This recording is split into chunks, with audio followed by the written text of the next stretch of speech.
everybody, and welcome to another Ultimate Golf VIP tournament. I'm Duff, I'm your host, and we are joined by none other than CEO and co-founder of HypGames, Hyp Mike. How are you? Hey, what's up, Duff? How are you? I'm doing fantastic. I've been looking forward to this one. I'm excited to see what you can do on this golf course. I know, it's kind of tricky. The last time I did one of these, I was one of the better players. That was a long time ago. At this point, you get to see just exactly how scrubby my ultimate golf game is, but I'm going to do it anyway. Absolutely. And we picked a fun one for you, Wolf Creek. You're going to play 18 of that. It is one of the original holes, one of the first to join Ultimate Golf, and it is a very tough course. Just about every year it's been in existence, in the real world, it has been in the top 50 toughest courses in America. All right. Yeah. We've had enough practice on it. Let's see what I can do. Remember, keep the laughter to a minimum. Oh, I'm positive there will not be any laughs at your expense over the next little while. Starting off with a great shot, right? But that's fine. Like everyone else that plays this, I'm sure nerves are a little bit of a factor. Oh, yeah. The hardest part we have learned is to actually play and talk. So I'm going to try not to go too silent, but no promises. That's fine. As you are setting up your first approach shot here on the long par 5, so you have been involved in the video game industry for a very, very long time, and we will get to that later. But I want to know, growing up, did you play a lot of video games at all? And why was Star Wars Rebel Assault the absolute best game of the early 90s? So many. So let's see, one at a time. Did I play a lot of video games? Yes. Starting with the 2600, moving on to the ColecoVision. Big fan of Zaxxon, getting games like that, and then what happened after Coleco. It probably been PC for a while. Then I got kind of like into like PC games, and then finally consoles. So let's see, Rebel Assault. Why is that the greatest game ever? Because it just was. Because it was the first game that actually took advantage of CD-ROMs. And fun fact, the first game that we ever developed at Hypnotics, which later became HypGames, was a game called Wetlands, which was another kind of like video-based rail shooter, modeled very much after Rebel Assault. And the name of our engine at the time, our game engine, was called Sarah, which stood for same as Rebel Assault. So. Oh, no way. That is very, very funny. To this day, we still refer to the original game engine, and it's homage to Rebel Assault. Fantastic story. That is some behind-the-scenes information from Hyp Mike himself. Wetlands, absolutely. I actually had a chance to play a little Wetlands in the last 24 hours, because I knew this was coming, and you can download it off of on your computer on an emulator. Like a Windows DOS emulator. Absolutely. The graphics have a little bit to be desired, but the gameplay was fantastic. Yeah. I mean, it was a fun thing about that. That's how we got into the game industry. Myself and some of the other guys ended up being co-founders of this company, but we were working in New York doing, kind of like multimedia corporate presentations and stuff like that, and we thought, this is really dull. It sounds like fun, making video games. How hard can that be? So I called up a bunch of video game companies at the time. This was in the 90s, and so I went through magazines and looked at every game company that had a phone number in its ad, and called them up and said, hey, I'd like to make video games. I'd like to make a game, like, how do I go about this? And one of the companies called New World Computing, who had done like Might and Magic and stuff like that, said, sure, fax us over your design. So we were like, man, we need a design. So we kind of sat down and very quickly put together a design for a game. And it took, to design that game, or at least the high concept of it, took the length of the Lincoln Tunnel. I remember going to the tunnel, like, what should this game be about? And then when we came out, we had like napkin. It was like, okay, this is it. I'm going to fax this. So that ended up being Wetlands. And back to that, so in the beginnings, from my understanding, is it was a bunch of guys all in the same frat, right? That you guys got together and formed the basis of the company that is now, here we are 20 years later, HypGames. 20, I wish. That was being nice. Part of that, but yeah, pretty much. It was more like, like I was doing cool stuff and needed help, and so I didn't know who to. I missed that one. When you start kind of like a company and then you need help, and so the first people you go to is people you already know. So we ended up kind of like the first 5 people, the first 4 people that were hired were guys that I knew from college. And then I ran out of friends from college, and so we started hiring other people too. But yeah, and we're oddly enough still working together. Now, do they still call you Cheese, or was that only back then that they called you that? You know entirely too much, man. This is now getting creepy. Like, it was kind of cool. It was kind of cool. Now it's creepy.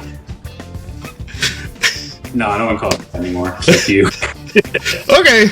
I was just wondering. It's only going to get better, Mike. It's only going to get better from here. Nice recovery on that one, by the way. Missed the green, and then you make the nice chip. So here we are, Mike, through 3 holes. No drops yet, but he's playing some good golf. So, since we're talking about video games and that, so some of the titles you've gone through: Miss Spider's Tea Party, Sabrina the Teenage Witch, Brat Attack, Who Wants to Beat Up a Millionaire, and then we move on to more of the sports stuff, right? We had the Outlaw, the golf, the volleyball, and of course, the Tiger Woods franchise for a lot of years. Was it always the idea to kind of drift over to sports? Like, are you a big sports guy in general, or is that just kind of the direction that the career path took? Yeah, a little bit of both. Like my favorite games, even back in the PC, were, what's it called? Jack Nicklaus Golf, I think. Accolade made a game called Jack Nicklaus Golf. I think it was Jack Nicklaus. And it had like a course creator, right? You can go in and you can like make your own courses. And so every hole that I designed was a volcano, basically. You just had to get it into the hole and it would and then go down, yeah. So that was always part of it, And if I think about like my favorite games ever, Virtua Tennis. There's always, there's always Quarterback Club back in like the Acclaim. I don't know what that was on. I think it was like N64 or something. There was always, the sports games were always kind of like at the top as well as other stuff. So when we started making games, it was just only natural that at some point we'd be like, we should make our own, we should do a sports game. And just the natural fit was, for some reason, it just seemed golf, because I played so much video game golf, including like links and stuff like that. They just seemed like a natural place to start. You forgot Deer Avenger, by the way. Deer Avenger, I had that. What if the deer hunts the people? That's how you design games back then. It's like, hey, I got an idea. You were talking about the customization of games and stuff like that, which is absolutely fantastic from a user and as a player base. Nice little recovery, birdie there. You guys were also you were involved in the first creation of a game to put your actual face, the photo face, which is used now all over the place. I remember when that came out being, oh my God, like this is Jetsons now. We're there, right? We're there. I am in a video game. Yeah, I saw some app. There's some app online, or like some tech that's, I forgot who it was. I forgot the name of the company, but they were based in Vancouver. You were probably living in Vancouver at the time. This would have been 2006-ish? No? You were gone? Okay. No. So I remember just seeing it, and we're like, well, what if you can do that? Because the thing in Tiger all along was always like, you had to like stand there and look at the mirror at yourself. And you could always move stuff like your nose, your eyes, your cheekbones, and all that, but you always had to kind of like guess on it. And we're like, it took forever. What if you could just take a picture and see, and just have it do it? Which sounds like, yeah, that'll happen in 2 seconds. But the trick was, we were on an Xbox though, and you had like, how do you get your photo on an Xbox, you know, like in the first place, and you can't use their camera because it was crap. So we kind of came up with this way of like, you got to go online and register and upload your photo, and then your Xbox account can see that photo, then you can bring it in, and then you can hit process, and then you have to wait like 40 minutes, like on your Xbox, like while it kind of like worked. And we were like, please don't turn off your Xbox, you know, and stuff like that. But it, like the results were awesome. Yeah, it was awesome. I remember it well. Okay, we've got a first look at Albatross here. Well, that's not going to happen. Come on, baby. Oh, Mike, you have 10 career Albatrosses so far. We're looking for number 11 maybe during this round, but you're going to put in here for a nice little eagle. Yeah, Wolf Creek's a great course. Oof. It is one of those courses that you'd swear it was like made for a video game. It doesn't look real. And then I didn't even know. And then you found out afterwards. I'm like, oh my gosh, it really is a real course. All right, Hyp Mike, -7 through 5 here on the VIP tournament.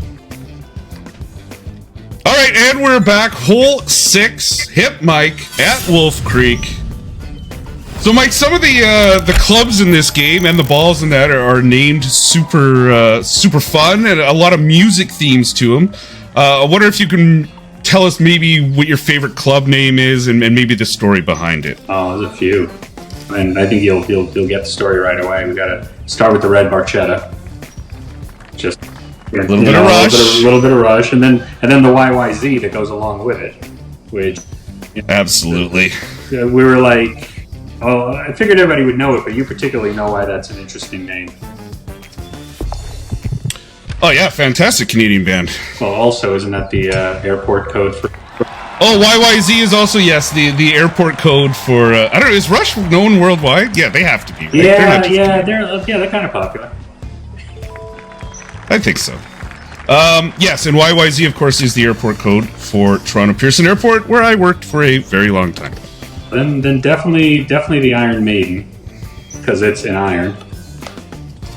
And then I was kind of fond of all the moon mission clubs, the Apollo, the Gemini. I think Mercury in there too, and that's the one I kind of wondered if people were going to get it. Oh, that was close.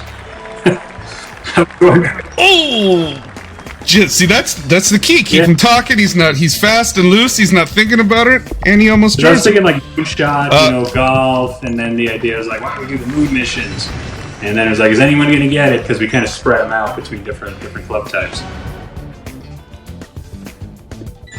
There are also some. We're not going to give anything away here, but there are definitely some other themes with some other balls and some clubs. So if you guys have noticed a theme and you're watching this, put it on the Facebook group and give us your best theories of maybe a grouping of balls, 4 or 5 of them, and what ties them together. Yeah, I know what you mean. I can't.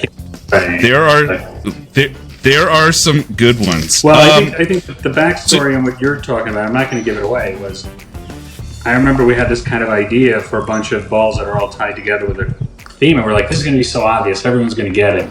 And it's been 3 years, I think, and like no one's gotten it, so we'll see.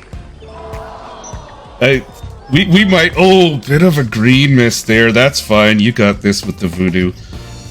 You were talking about Iron Maiden, and of course, you had the opportunity to interview Nickel McBrain. And through the course of your hosting stuff, you also interviewed Steve Young, Alice Cooper, Joe Theismann, Lee Westwood. Watching them play this game of Ultimate Golf, which is kind of like fulfilling a destiny almost. Because as I understand it, you were voted most likely to be a game show host in high school. Did you get my yearbook too?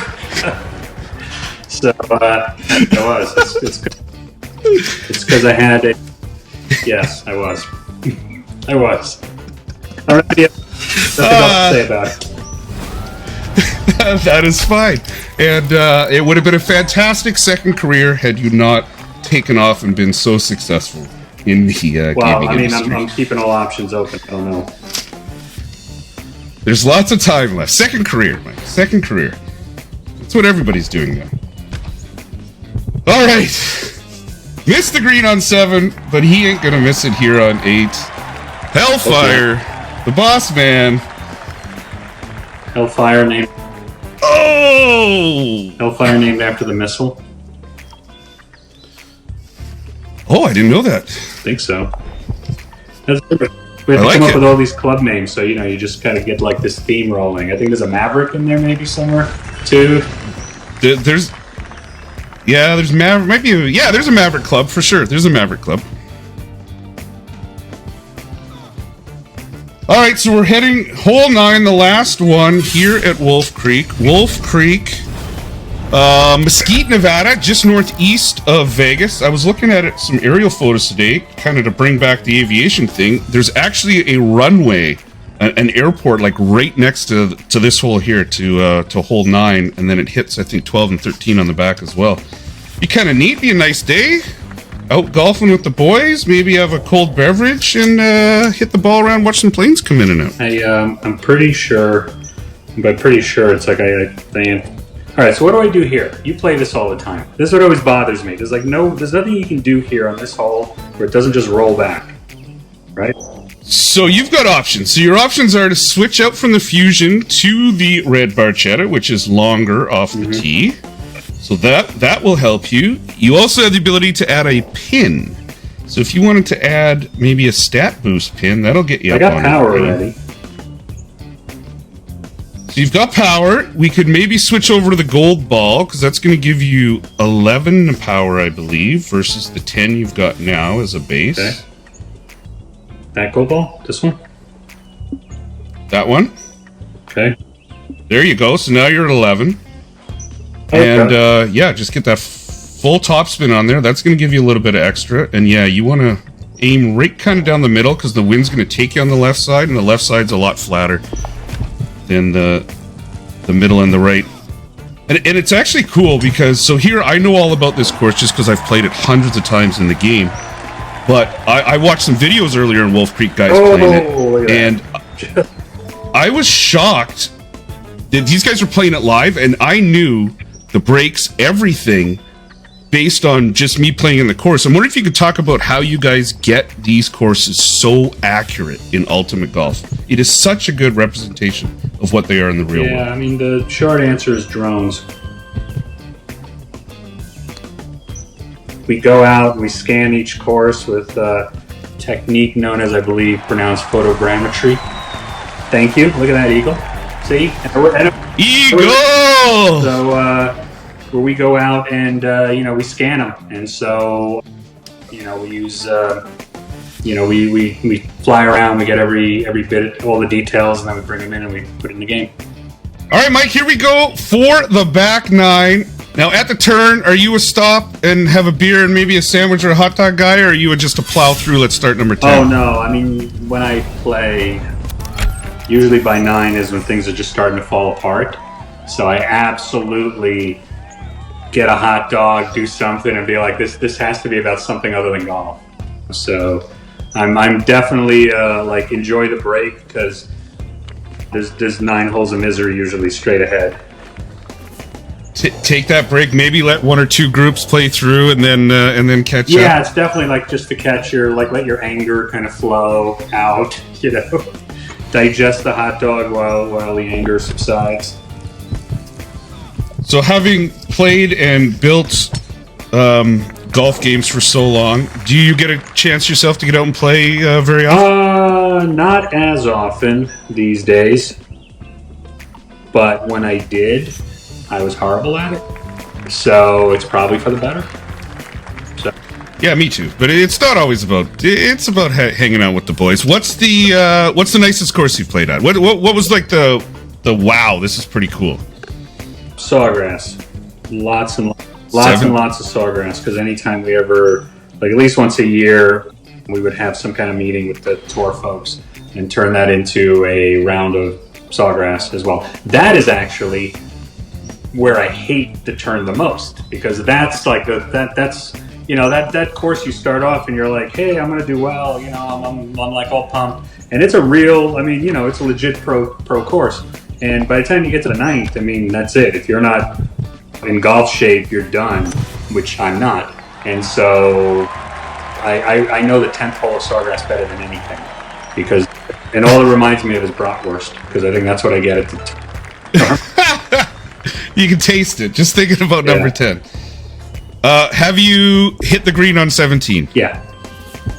Oh. Well, yeah. I mean, once or twice out of like 30 shots.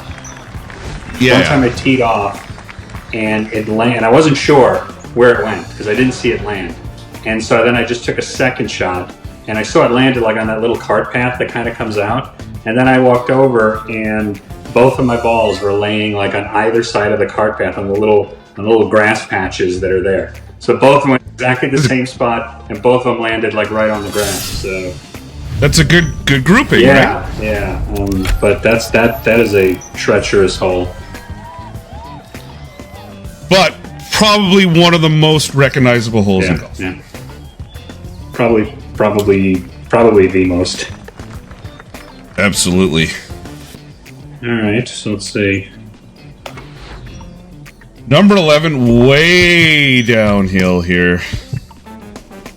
You don't really get an appreciation for the elevation changes. No. I was watching some videos of Wolf Creek earlier. Now, if you miss the green here and you turn around and look back, it's incredible. Like, the game shows it. It's true to form. But man, this course would be tough to play. And you're in the middle of the desert. You are not walking on this one. Definitely riding. There's a birdie. So we've avoided par so far. We do have an eagle on number 9, so we're one kind of ahead of pace here. Now we are stepping up to the very long, very treacherous hole number 12. You know where I know this one from Royales. This one. Now, you've actually played a pile of Royales, I saw that. 120 Royale wins, over 1,200 final rounds. Are you a standard Royale guy, or do you like the top 6s? I like the novelty things. I like the novelty Royales. Like the one, I really like the one we did last week, the one shot. The one shot was fantastic. Yeah. Although I think we gotta try some different things. Like got some feedback. The cumulative was tough, and people wanted kind of one, each one to stand alone. So I think we'll try that next. There's definitely some room for not even improvement, just variety in that. You could also, I love that we started with 10 over 9 holes, and then one person eliminated each time. We could even incorporate standard Royales into that. The world is your oyster on that. And as you've shown before, you're not afraid to mix it up and change things up. I'm sure we'll see some changes to that coming up sooner than later. What do you do here? Because I have full topspin, but that's going to run past, right? So if you back it up a little bit, so the Hellfire, the shot view on the Hellfire is 86. So you're going to see 86% of that rollout, right? So you just kind of got to gauge that last 14%, how much that's going to roll out. All right. And you should be good there. There's a pretty good side hill. Yeah. You'll see as it catches the green, it's going to kind of take off to the right. Come on. All right. But lengthwise, not bad. It's not bad. I see. Better than most. I see a certain club logo on the back of the ball there. Full display. I did notice that when you were on the gold balls. I didn't want to say it, but yes, Whiskey Business, myself, a longtime member, founding member of that club. Man, they're good. But that's the point. It is kind of cool. So from my side as a player, it was so much fun breaking down this game and trying to figure out what you guys had done and how you designed the wind and how it affects the ball and all that. And you were like, I made really good friends because of it. We hours and hours and hours we spent on calls and playing the game, and we kind of figured it out. But it's not easy. Like the math and the interface, everything that's involved in creating this game really does make it feel real. The course is different too, that's the other thing. So this is how I play this one. What do you think? I kind of go. Do I go? Do I go for it or no? Do I go this way? Yeah, I would just blast it. You could go. I would add some top spin and then just blast top spin. Like this? Because I got all the way. I'm going all the way left too. That feels like that. Yeah, there's like a bowl behind the cup anyway. The wind's gonna take you way to the right by that cart path though. But you do you. Okay, let's see. You gotta blast it, yeah. Oof. Rip and rip, full overpower. Let's see. If you catch the cart path, this could go for a big fancy hop. There we go. You know what? If you'd done that in real life, you'd be tickled pink. Yeah, if I cleared the mountain, yeah, I would definitely be tickled pink. But this is all right. So now it just turns into can you hit ultimate shot contests? Guide in the hole. There you go. And this is where Royale play comes into effect. Doesn't matter. The great right won't matter. Using that gold ball. There you go. Second eagle of the match so far by Hyp Mike. Well done, sir. Thank you. Thank you. I'm trying to create. I want to create a good but beatable challenge for people.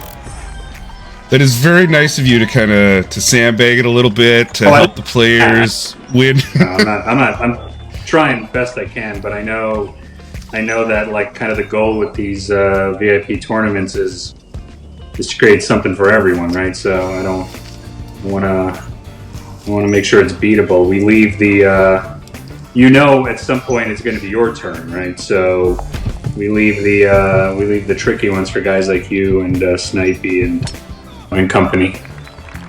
Hey, I'm fine hosting. I've tried the playing live thing, and it is not fun, and it is not easy. Yeah, but I think the whole point is like let people try to.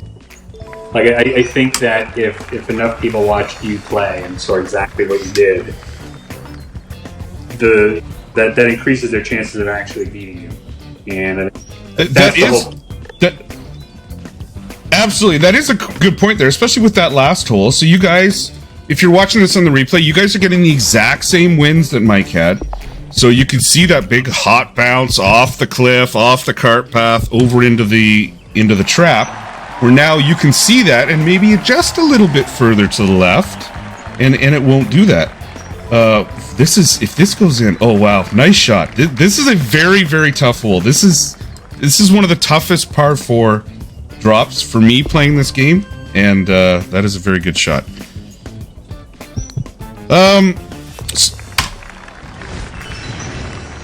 There you go. There's the birdie. All right, so we're through 14 holes here. Minus 20, a very respectable score. Well done so far. All right, Mike, we have a par 3 next, number 15, challenging hole. But you seem to be getting better as we've been going on in this round. I like your chances here. Yeah. I'm thinking inside of 800 for sure on the TB. So now I featured one of your songs in one of the intros to my Ultimate Golf Country Club Championship tournament. As I understand it, music has always been a passion for you.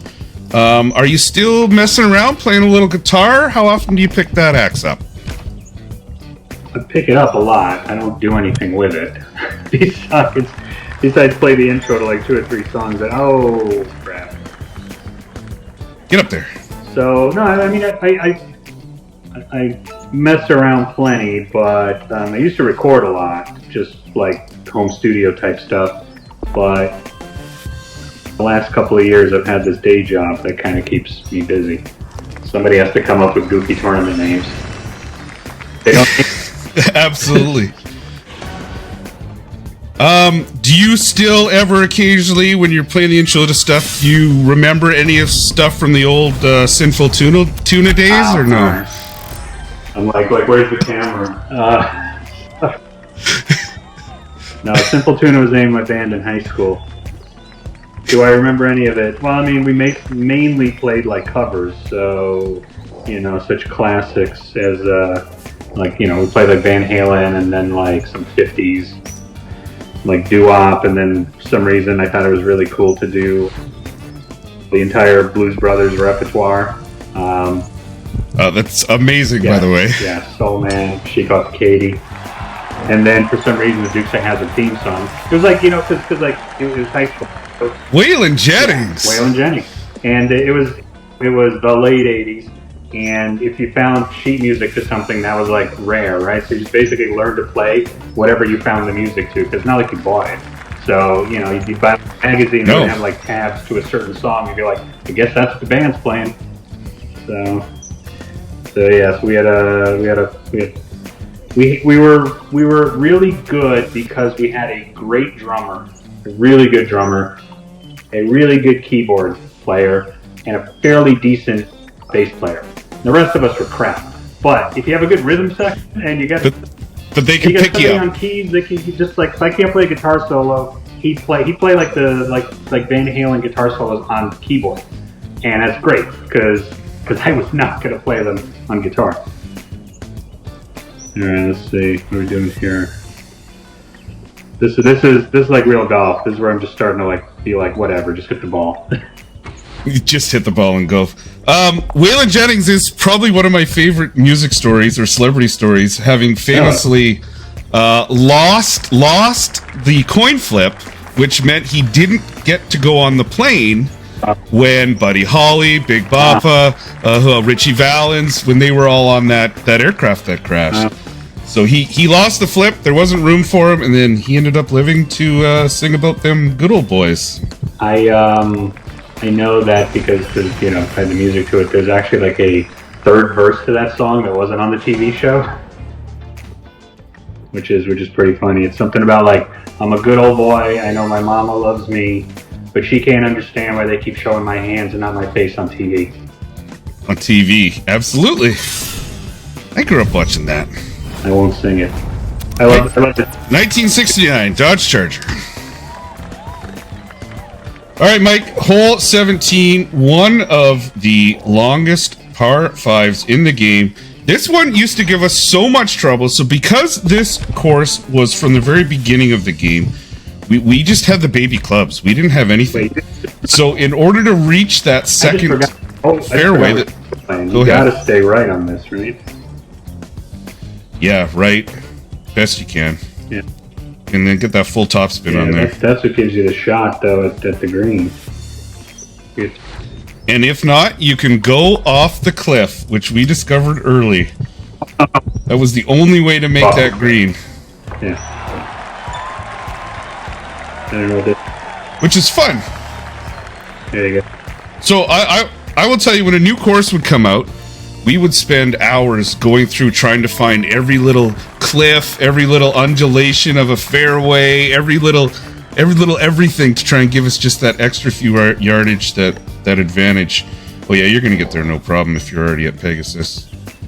Clean shot at Albatross here for Mike. Well, I don't know about that, but well, you gotta look at it though. You're getting over the water for sure. Definitely using that 11% gold ball helped. So if you're watching this, guys, before you're going to make an attempt on this hole, so you know you've got that little bit of tailwind on this approach, and but you needed all 11 power there to get there, so you might have to use a power pin, or maybe go to a good ball. Yeah, you could definitely use a pin to augment the power. I realized I started using the gold ball back when you told me, and I haven't changed. And it's stayed on ever since. Yeah, you had 170 odd of them. There you go. Well, yeah, because you was afraid to use them. Yeah. So yeah, that's so many. All right. So after 17 holes, minus 24, so we're looking at a minus 25, maybe a minus 26, but this hole, let's see where the pin is. That front pin on that hill is so nasty. Yeah. All right, let's see. There's always enough time to screw it up, right? See, will he have a shot? This is the one I always go for, but that's a bad idea, right? With the wind in my face. You know what? We can have a little bit of fun if you want and try and put it off the cart path, because that wind is beautiful for it. That?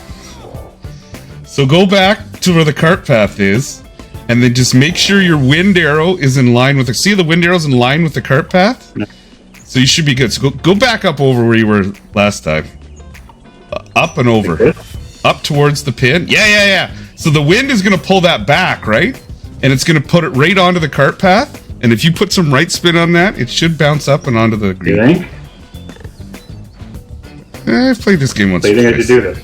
Do I overpower it, or I just go straight with power? No, you should be. I'm sitting here turning my head to look at the wind angle. Yeah, you should be good. Just regular power it. Just controlled. What I love is that you know how. Oh, hang on. Now that you do that, you want just go right a little bit. You change the angle. You're gonna go off the hill here. Just a smidge right. A smidge. Just so you're in line with the cart path. Like this? Yeah, right there. Yeah. Now you're good. All right, Mike doing the trick shot on 18. Duff talked him into it. We're having a little bit of fun. Like 100%. Normal power. Yeah, right there. You're good. All right. Damn. I'm holding my breath. Oh, he lets it pass. Great right. Hopefully it doesn't matter. Come on, cart path. Oh, just missed the cart path. Oh, it caught something. That's all right. It's makeable from there. We're going to get a save. Whew, thank God that didn't go in the water. It was tank me. No, we're good. We got this. Look at this. You got this. You got this. Just hit it. Hit perfect. Ultimate shot, and you got this. We're going to finish strong. Oh, wind took it right. That's all right. We're going to end with a birdie. 867 on the last approach. I believe that is a minus 24 at Wolf 25, Creek. I think. 25 at Wolf Creek. We'll edit that out later. I believe that is a minus 25 at Wolf Creek. A very, very respectable score. Mike, well done. Good job. I think you kind of tamed Wolf Creek a little bit there. I think that's beatable. I think people can beat that. Definitely not everyone, but many people can. Absolutely. Couple good balls, you could probably get away with some mediocre balls in there, but yeah, definitely a good, respectable score. I'm Duff. This has been another VIP tournament. These are so much fun, and Mike, thank you very much for the chance of me asking some fun questions, maybe letting a couple stories out that I probably shouldn't have known, but you've been a good sport about it, and thank you very much. Thank you, Duff, and thank you for doing all these. It's fun to play. It's a lot of work to pull them off. You're doing a great job. Now I'm going to go Google you. Perfect. All right. Uh-oh. All right, guys, that's it. Thank you so much for watching, and that has been another VIP tournament.